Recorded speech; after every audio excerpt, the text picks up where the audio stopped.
Hey there everybody, it's Tuesday afternoon, diecast construction expert here again with y'all today.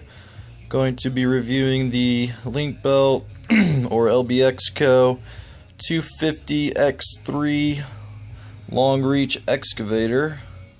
And kind of one thing I want to just try to start doing is starting off all my reviews with whatever I'm reviewing on the low boy, just because some people don't really do that for reference, and kind of helps give you a little bit better idea of what the model really looks like and what the scale is of it and everything like that. So as you can see, it fits on here pretty good, nothing too wild. It's pretty much fills out the trailer quite nicely, as you would expect for a long reach model, and of course looks great here on this matte granite low boy. But I'm going to take it off the low boy and we'll get started with the review. Alright, so carrying on, as you can see, clearly this is the long reach version of the 250 X3 by Link-Belt, and starting down here with the bucket, you can see we get a nice wide ditch cleaning bucket here that I've already gone ahead and painted black for, I don't know, just thinks it looks a little bit better personally speaking, but that's just me. It's a pretty good sized bucket. I mean, I'll take off the I can't take it off very easily right here, but set the, see if we can, that's basically about the width comparison of a 336E by Norscot bucket comparatively. You can see, it's clearly not meant to hold the same capacity, but it's going to clear a little bit of a wider area for you. So that's just kind of a little bit of a comparison there for y'all. But like I said, I painted it black. I think that helped clean it up a little bit, made it look a little bit nicer. Coming up to here, all these pins, some of them were painted red to match the rest of the excavator. Some of them were not painted I should say, and they were more of a brass color. But I painted over that, and also did a little bit of weathering on where the grease points would be up on the cylinder moving locations. Excuse me for not having the technical term for that. Anyways, moving up, there's not much going on this side of the boom, but on the front there are some lines there that were cast in that I did go ahead and paint black just to make them look a little bit better. In my opinion, I didn't do the greatest job. Moving on up, we got some hydraulic line details, and like I said, I weathered. If we can zoom in here again, I'm always having a problem with that for some reason. Anyways, I weathered the joint up there where that stick hydraulic cylinder reaches there, and painted the rest of these hydraulic lines here. I added the center black part there just to give it my own little touch, nothing too crazy as usual. Got the nice clean Link-Belt decal there, looks great. Got the little travel, I'm not sure exactly what to call this, but it basically keeps the stick connected to the boom for transport, makes it a little bit more of a sturdy connection overall, make it not so wobbly while it's rolling around on the roads. Up here at this cylinder location, I did go ahead and paint that black, give it a little bit of weathering. Again, I did not do a very good job. And those lines continue all the way down the back side of the boom.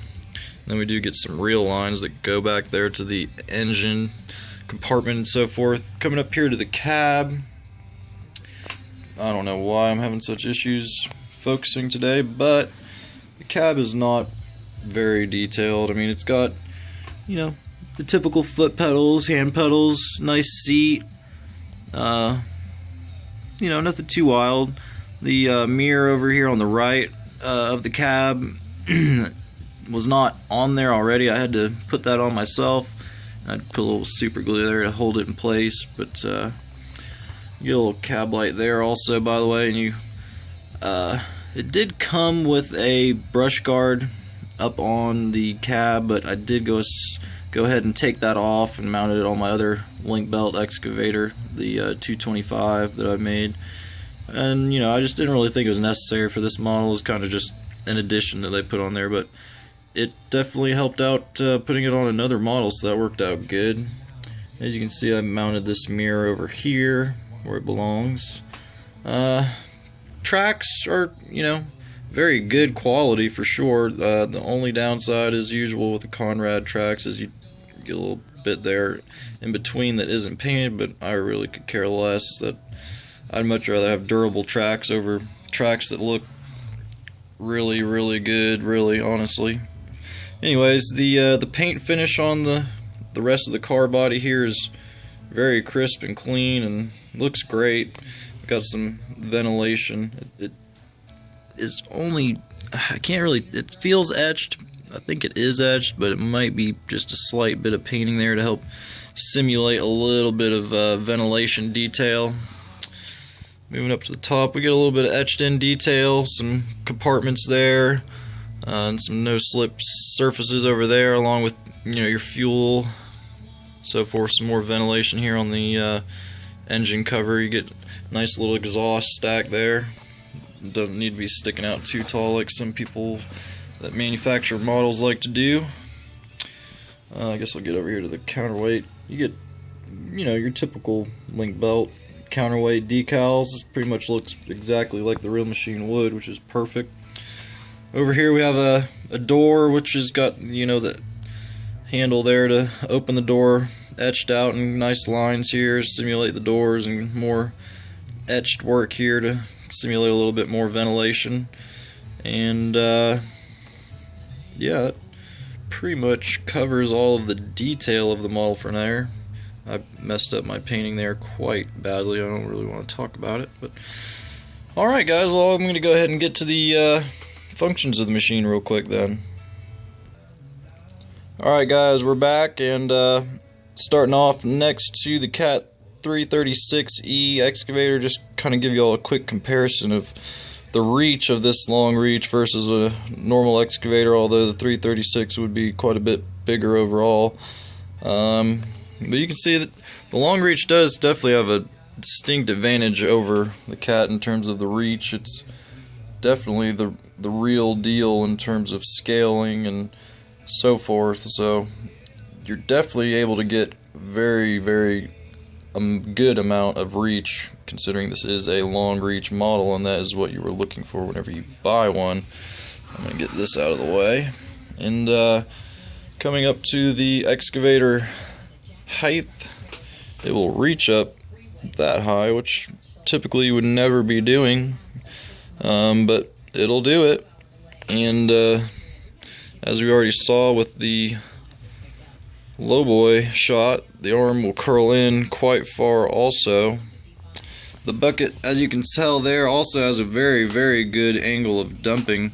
That's exactly what you would expect from the real machine, to be able to tip out all the sticky stuff that would most likely be in that bucket. Anyways, and I did get a little bit of paint on the cylinder, so it's a little hard to turn in, but it will also curl in quite far, which is, perfectly replicating what the real machine would be able to do. So that's a very, very nice function of the model. And let me just put my phone down here for a quick second. I'm going to show you all how deep oh man, come on. I'm going to show you all how deep this thing can dig real quick. So this is looking at the digging depth, and it's hard to tell, but it's actually resting on its counterweight. You can see there, and that is quite impressive. I mean, I can't really display it that well showing it off the side of my desk or whatever, but you can just tell that'll dig extremely deep, clearly. And that part of the function of the model works absolutely great. That really sets it off for sure. But other than that, y'all, I mean, I've wanted one of these long reach models since I was so young, and to have one is like a dream come true. It's definitely one of my favorite models that I have. I mean, the customization I did to it isn't totally on par, but for what it is, I still love it. I'm planning on getting at least another just to complete the link belt collection, and there's more coming for the link belt collection also. But for now, I mean, I love this thing. It's built extremely well. I mean, the quality is very, very high, and it's probably one of the most durable models you wouldn't really expect me to say that, but it's one of the more durable models that I believe I have.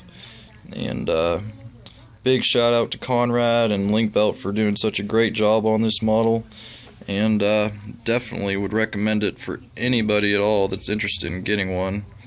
I'm sorry that I keep having these focus issues, but that is what it is, unfortunately. But yeah, everybody, I really highly recommend this model. A lot of places it's a little hard to find, and if you do find it, it'd be like in the $160 price range, but I picked mine up at the LBX store for pretty good price. And I don't want to give away the secret too rapidly, but that is where you can get it for a little cheaper.